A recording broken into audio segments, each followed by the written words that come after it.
Hey guys, we have a new screen team for you. My name is Chris, and I'm being joined by one of our long-lost friends. Her name is Laura Butler. She used to be on the screen team a long, long time ago. Then she decided to leave us and not come back. And why was that? Where have you been, for crying out loud? Well, back in April of, forever ago. Of 17? Of 17, yes. Yeah. I was in the gym with a good buddy, and we were working out, and I tore my Achilles tendon and damaged 2 ligaments in my ankle. Oh, my goodness. So I was not able to walk for roughly 4.5 months. No walking, no driving.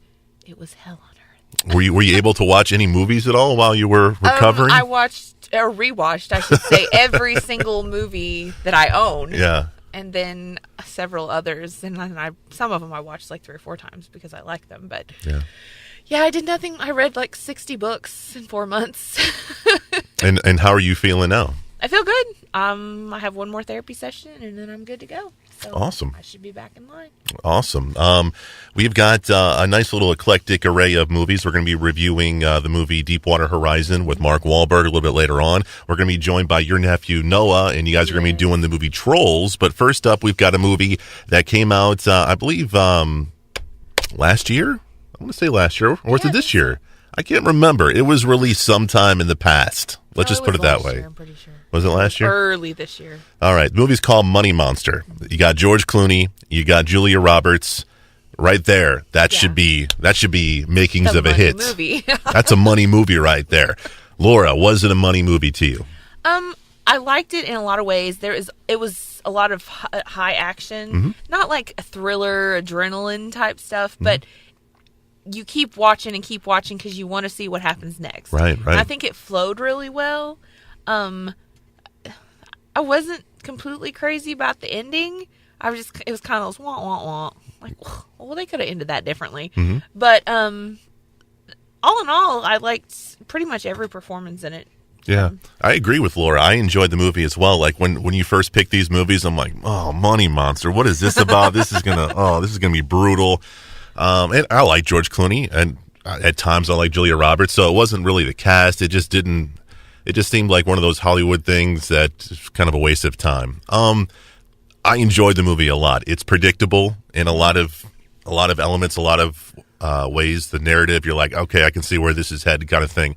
But even though I knew where it was headed, I still enjoyed it. I was still like kind of on the edge of my seat, like, okay, what's going to happen next here? You don't know who it's going to happen to. Like, you can see what's coming, but you're not really sure who's going to play what part in what happens. That's how I looked at it. Right.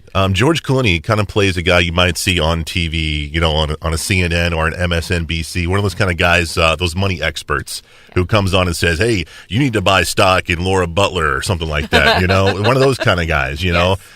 Very, very abrasive, very divisive, in your face, somewhat of a showman. Yeah, he's over the top. Yeah. He thinks he knows best about everything. And that shows in every single relationship that he has. Because his relationship with Julia Roberts, who's his producer, the relationship with the other producer in the show, like, everybody seems to pretty much follow his lead and cater to everything he wants, but they all hate him. Right.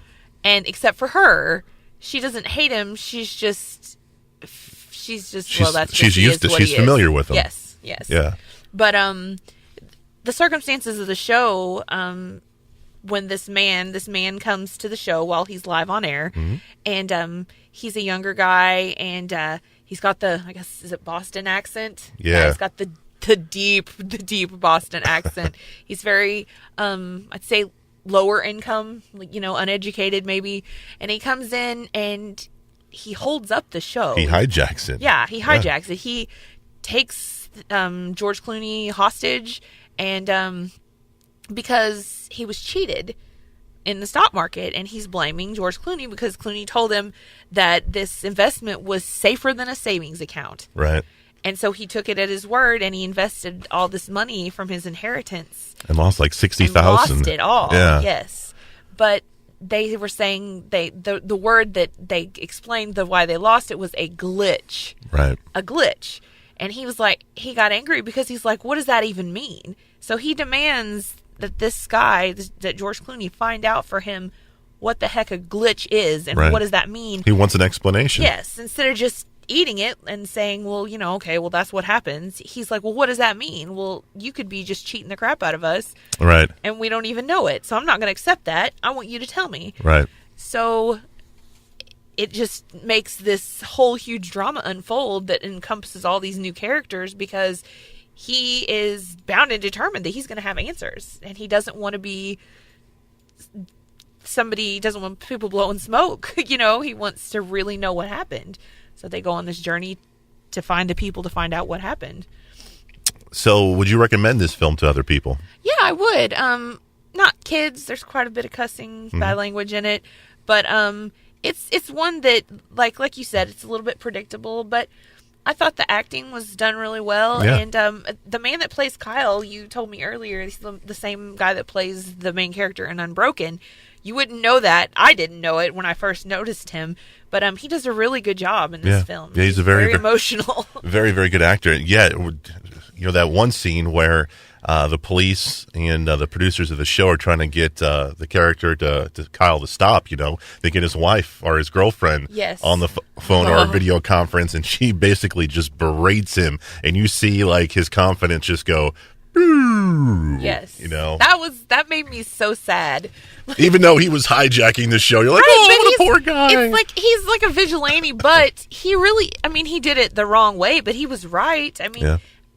Honestly, he probably would never, if he hadn't done what he did, he would have never gotten an answer. Right. All right. And our answer for this movie is give it a rent. Give it a watch. It's called Money Monster. You can find it on DVD. Coming up next, we've got Laura. We've got Noah. They're going to be right here in the studio telling us all about the movie Trolls. It's next on The Screen Team.